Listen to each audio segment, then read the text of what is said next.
ఇదం హి వేదై సమితం పవిత్రమపి చోత్తమం శ్రావ్యాణముత్తమం చేదం పురాణమృషి సంస్తుతం.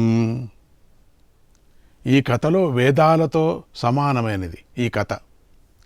పవిత్రమైనది, ఉత్తమమైనది, వినదగిన వాటిలో ఇది ఉత్తమమైన పురాణం. ఋషుల చేత ఇది ప్రశంసించబడింది. ఇది చూడండి, ఇది ఈ మంత్రం ఎంత దీన్ని జ్ఞాపకం పెట్టుకోండి, ఎప్పుడు జ్ఞాపకం పెట్టుకోవాలి. ఇదం హి వేదై సమితం పవిత్రమపి చోత్తమం శ్రావ్యాణముత్తమం చేదం పురాణమృషి సంస్తుతం. ఎంత అద్భుతంగా! ఇందులో ధర్మాల గురించి పూర్తిగా ఉపదేశించబడ్డాయి. అందుకని మహాభారతం చాలా ముఖ్యం. అన్ని ధర్మాలు దీంట్లో ధర్మం. అన్ని ధర్మాలంటే ఏమిటి? ధర్మం. అన్ని ధర్మం అంటే ధర్మము ముఖ్యమైనటువంటిది. ధర్మార్థాల గురించి పూర్తిగా ఉపదేశించబడ్డాయి. ధర్మం అని ఏముందో అర్థాలు ధర్మ అర్థ కామ మోక్షాదులు ఉన్నాయి కదా, అవన్నీ కూడా ఇక్కడ చెప్పబడ్డాయి. మోక్షబుద్ధి కలిగేలాగా ఉపదేశించబడింది. ఎవరికి ఏం కావాలో ఉంది దీంట్లో. ఈ మహాభారతాన్ని చదివితే రాజు కావచ్చు, యోగి కావచ్చు, భోగి కావచ్చు, విరాగి కావచ్చు, ఏం ఇష్టం వచ్చిన వాడు కావచ్చు. ఇష్టం వచ్చిన వాడికి ఇష్టం వచ్చిందంతా ఉంది దీంట్లో. ఈ భారత సంహితను మంచివారికి, దానశీలులకు, సత్యశీలులకు, ఆస్తికులకు వినిపించిన విద్వాంసుడు అభిష్టాన్ని, అర్థాన్ని పొందుతాడు. దీనిని వినటం వల్ల భ్రూణహత్యా పాపం తొలగిపోతుంది. అన్ని పాపాల నుండి విముక్తులవ్వటం జరుగుతుంది. జయో నామేతి హాసోయం శ్రోతవ్యో విజిగీషుణా. జయో నామేతిహాసోయం శ్రోతవ్యో విజిగీషుణా. ఈ ఇతిహాసం ఎవరు వింటున్నారో, జయం అనేటువంటి ఇతిహాసం ఇది, జయం కలిగించేది. జయో నామేతిహాసోయం, నామేతిహాసోయం ఇతిహాసం ఇది, జయం అనేటువంటిది. శ్రోతవ్యో విజిగీషుణా. ఎవరు విజయాన్ని కోరుకునేవాడు తప్పకుండా జయం అనే పేరు గల ఈ ఇతిహాసాన్ని వినాలి. జయం అంటే ఏమిటి? ఏదో ఆ జయం ఈ జయం కాదు. నిజంగా హర్షడ్వర్గాలు జయించి నిజమైనటువంటి జ్ఞానాన్ని పొందాలనుకునేవాడు, ఈ జీవితం ఏమిటి అని తెలుసుకునేవాడు.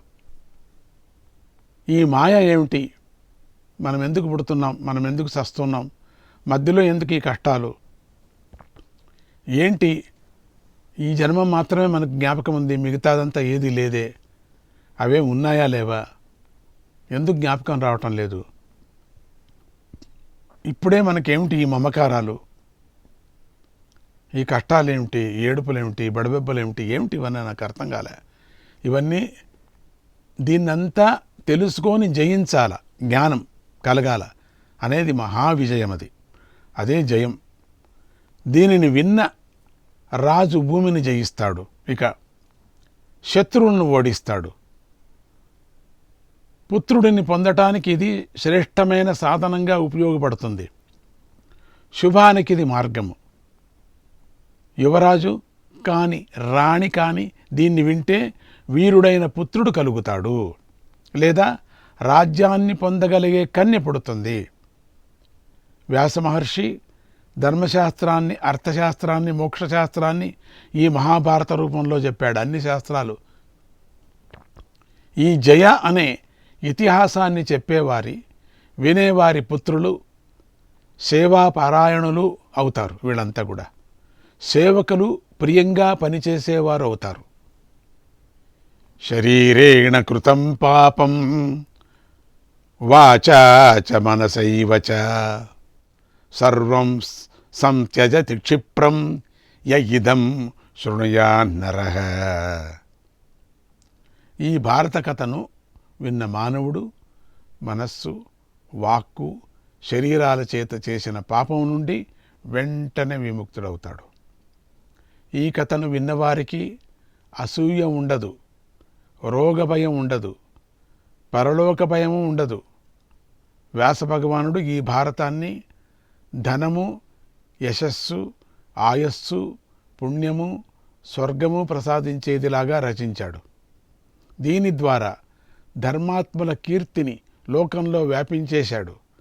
పవిత్రమైన బ్రాహ్మణులకు దీన్ని వినిపించేవాడు సనాతన ధర్మాన్ని ఆచరించేవాడు అవుతాడు. దీనిని చదివిన విప్రుడి వంశం వృద్ధి చెందుతుంది. అతడు లోకపూజ్యుడవుతాడు. వర్షాకాలంలో దీన్ని చదివితే సకల పాపాలు తొలగిపోతాయి. ఇందులో వర్షాకాలంలో చాలా ముఖ్యం. ఇప్పుడు మనం చెప్పుకునేది సరైనటువంటి సమయం ఇది. దీన్ని మనం సంక్షిప్తంగా కూడా దీన్ని విన్నాం. ఇందులో దేవతలు, రాజఋషులు, బ్రహ్మఋషులు, పుణ్యాత్ములు కీర్తించబడ్డారు. శ్రీకృష్ణ భగవానుడు కీర్తించబడ్డాడు. కార్తికేయుడి జన్మ చెప్పబడింది. గోవుల గొప్పదనం చెప్పబడింది. వేదాలతో సమానమైన ఈ భారతాన్ని ధర్మబుద్ధితో వినాలి.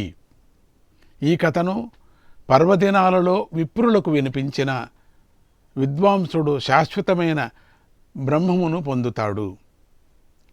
ఈ భారత కథను విన్న రాజు భూమండలాధిపతి అవుతాడు. ఇప్పుడు భూమండలాధిపతిగా అక్కర్లేదు, అన్ని విద్యలో అరితేరితే చాలు, అదే భూమండలాధిపతి.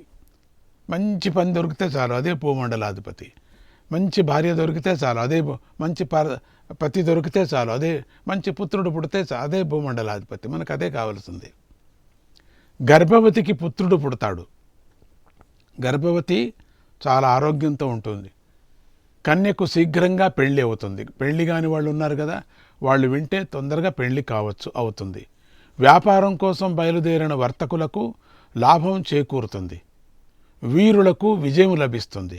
ఈ కథను ఆస్తికులకు, అసూయలేని వారికి, వేదం పూర్తిగా చదువుకున్న బ్రాహ్మణులకు, జయాన్ని కోరుకునే క్షత్రియులకు, తమ ధర్మాన్ని పాటిస్తున్న వైశ్యులకు, రాజును ఆశ్రయించిన శూద్రులకు మాత్రమే, గురు శిష్యులకి మాత్రమే ఈ కథను వినిపించాలి. ఎవరు గురువు పొందినటువంటి వాళ్ళు ఉన్నారో శిష్యులకి మాత్రమే వినిపించాలి. ఇప్పుడు నుండి వినడం అనేది పూర్వకాలం నుంచి వస్తున్న విశిష్టమైన ధర్మం. శ్లోకం వాప్యను గృహ్ణీత తథార్థ శ్లోకమేవ వా అపి పాదం పటే నిత్యం నచ నిర్భారతో భవేత్. శ్లోకం కానీ అర్ధశ్లోకం కానీ చివరకు ఒక్క పాదం కానీ నిత్యము చదవాలి.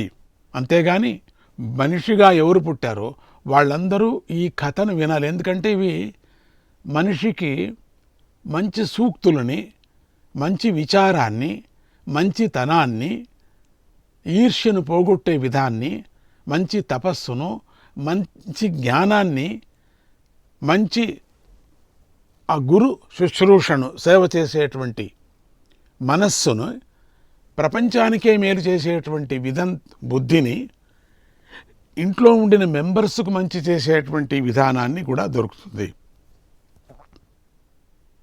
ఇందులో ఎంతో మంచి రాజర్షుల జన్మ వృత్తాంతాలు చెప్పబడ్డాయి. ఉత్తమమైన ఆలోచనలు ఎలా చేయాలో చెప్పబడింది. అనేక మహామంత్రాలకు లోబడి ధర్మాలు చెప్పబడ్డాయి. ధర్మం అంటే అందరికీ ఒకటే కదా ధర్మం. ఆచారాలు వేరే, ధర్మం మాత్రం ఒకటే. మనిషిగా పుట్టిందే ధర్మం ఒకటే. ఏంటి? సత్యంగా ఉండు, ఎవరికి హింస పెట్టద్దు, దొంగతనం చెయ్యొద్దు, అబద్ధం ఆడద్దు, ఇవి కదా మామూలుగా.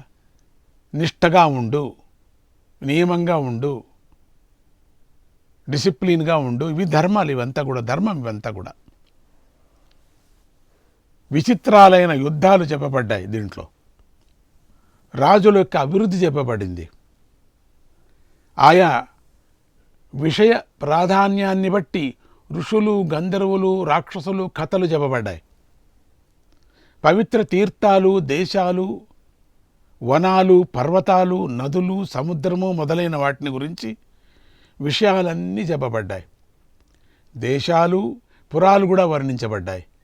గొప్ప ఉపచారాలు, మానవాతీత పరాక్రమాలు, రథాలను, గుర్రాలను, ఏనుగులను ఎలా నియమించాలో చెప్పబడింది, ఎలా యుద్ధం చేయాలో చెప్పబడింది. అనేక వాక్య విన్యాసాలు ఇందులో చూపబడ్డాయి. శ్రద్ధా సమయంలో శ్రాద్ధం అనేటువంటిది ఒక కర్మ, పితృదేవతలకు ఇచ్చేటువంటి కర్మ సమయంలో ఈ భారతంలోని ఒక్క శ్లోక పాదాన్ని బ్రాహ్మణుడు వినిపిస్తే, అంటే మన గురువుగారు వినిపిస్తే అక్షయ ఫలం పితృదేవతలకు లభిస్తుంది. మన పూర్వీకులందరికీ కూడా మంచిదవుతుంది. ఇంద్రియాలతో కానీ, మనస్సుతో కానీ, తెలిసి కానీ, తెలియక కానీ ఏ రోజు చేసిన పాపం ఆ రోజే ఈ భారత కథను వినటం వల్ల నశిస్తుంది. భారత వంశీయుల ఉత్తమ జన్మ వృత్తాంతాన్ని చెప్పటం వల్ల ఇది మహాభారతమని చెప్పబడుతుంది. మహాభారతం అనే పేరును తెలుసుకోవటానికి ప్రయత్నించినా కూడా సకల పాపాలు అక్కడి నుంచి అన్ని విముక్తి కలుగుతుంది. నిత్యము తెల్లవారుజామునే లేచి నియమనిష్టలను పాటిస్తూ వ్యాస మహర్షి 3 సంవత్సరాల కాలంలో ఈ భారతాన్ని రచించాడు. ఆయన 3 సంవత్సరాలు రచించాడంటే మనం ఎన్నేళ్ళు చెప్పుకోవాలా? ఒక 6 ఏళ్ళు చెప్పుకోవాలేమో తెలీదు. అందువల్ల నియమాన్ని పాటిస్తూ ఈ కథను వినాలి. దీనిని చెప్పిన వారికి, విన్నవారికి దుఃఖం తొలగిపోతుంది. వారు ఆనందంగా ఉంటారు. నరేణ ధర్మకామేన సర్వః శ్రోతవ్య ఇత్యపి నిఖిలేనేతి హాసూయం తతసిద్ధి మవాప్నయాత్. ధర్మాన్ని కోరుకునే మానవుడు ఈ భారతాన్ని అంతా వినాలి. అలా విన్నవాడు అన్ని సిద్ధులను పొందుతాడు. పొందకేమి, వింటే కదా పొందుతాడు. దీనివల్ల పొందిన తృప్తి, ఆనందము స్వర్గానికి వెళ్ళినా కూడా దక్కదు. నిజమే కదా. మా నాయనే ఎంత మంచిగా చెప్పాము మేము. నిజం కదా, అంతా ఇక్కడే దొరుకుతుంది. స్వర్గం గిర్గం అంతా ఇక్కడే దొరుకుతుంది. మంచి నడవడిక కలవాడు దీనిని వినిపించిన రాజసూయ అశ్వమేధ యాగాలు చేసిన ఫలాన్ని పొందుతాడు. పొందుతాడు. సముద్రాన్ని, మేరు పర్వతాన్ని, రత్ననిధులని అంటాడు. రత్ననిధులని అంటారు దీన్ని. అలాగే ఈ భారతాన్ని కూడా రత్ననిధి అంటారు. ఆ రత్నాలు మనకి దొరకవు కదా, ఇదన్నా దొరకని. ఇదం హి వేదైః సమితం పవిత్రమపి చోత్తమం శ్రవ్యం శృతిసుఖం చైవ పావనం శీలవర్ధనం. ఇది వేదాలతో సమానమైనది, పవిత్రమైనది, శ్రేష్టమైనది, వినదగినది, వినటానికి ఇంపైనది, శీలాన్ని మెరుగుపరుస్తుంది. అందుకే చిన్న చిన్న పుస్తకాలు రాసేశారు అందరూ కూడా. దీన్నంతా చదివి వాళ్ళు చూశారు, అమ్మ బాబోయ్ దీన్ని ఎవరు చేతనవుతుందని చెప్పేసి ఇష్టం వచ్చిన మహాకవులందరూ కూడా, మహాత్ములందరికీ ఒక నమస్కారం, అందరికీ నమస్కారం. వాళ్ళంతా ఏం చేశారు? సంగ్రహంగా మహాభారతం రాశారు. ఏంటి కథ కదా ముఖ్యం అని రాసేశారు. అది కాదు, ఇక్కడ కథ ముఖ్యం కాదు. కథ చెప్పేశారు, అప్పుడు అయిపోయింది. మహాభారతం కథ అయిపోయింది. తెలుసా మీకు? ఒక ఎపిసోడ్లోనే అయిపోయింది అంత మహాభారతం కథ. దీన్ని నీతులు అద్భుతంగా ఉన్నాయి. అవి నిజమైనట్టు కావాలి, అవి మనకు కావాల్సింది. తర్వాత ఈ గ్రంథాన్ని దానం చేసిన వాడికి భూమండలం దానం చేసినటువంటి ఫలం లభిస్తుందట. ఎవరు ఈ గ్రంథం దానం చేస్తారో తీసుకొచ్చి వాళ్ళు భూదానం చేసిన ఫలం వస్తుంది. ఇది ఆనందాన్ని, విజయాన్ని, పుణ్యాన్ని ఇస్తుంది. ఇది అంతఃకరణాన్ని పవిత్రం చేస్తుంది. వ్యాస మహర్షి నిత్యము ఉత్సాహంతో 3 సంవత్సరాల కాలం అద్భుతమైన ఈ మహాభారత కథను రచించాడు. మళ్ళీ జ్ఞాపకం చేస్తూనే ఉన్నారు 3 సంవత్సరాలని. ఈ గ్రంథంలో గోచరించని అంశమే లేదు. ఇది అద్భుతమైన కథ. ఇవన్నీ చెప్పచ్చు, కానీ ఆ 3 ఏళ్లను మాత్రం ఎందుకు చెప్తారండి?